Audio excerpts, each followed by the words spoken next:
Alright, well I just wanted to show you guys this cool little modification I did to a Spektrum SR300 receiver. Um, Basically, I move this from car to car a lot, and I find it difficult to mount up an antenna sometimes, especially since I'm moving it around. So I wanted to mount an antenna tube directly to the receiver so that I can just Velcro it in, and all I have to do is disconnect the wires so I can move it from car to car.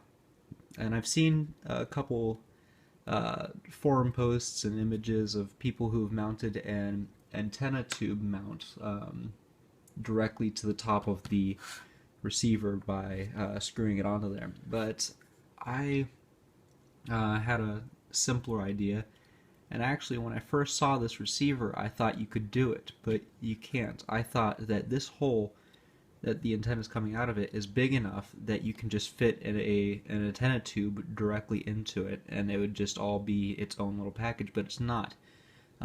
It's actually too small. So I measured the thickness of an antenna tube, which is 1/8 of an inch, and I drilled out that hole to be 1/8 of an inch. It's really simple. You just unscrew these 4 screws, and then the top of the case lifts off, and you just drill a hole, a 1/8 inch hole through the top there, and that allows the antenna tube to fit nicely through that hole.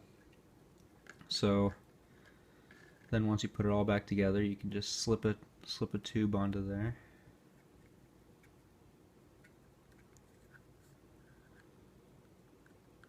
And then put the tube through the hole like that,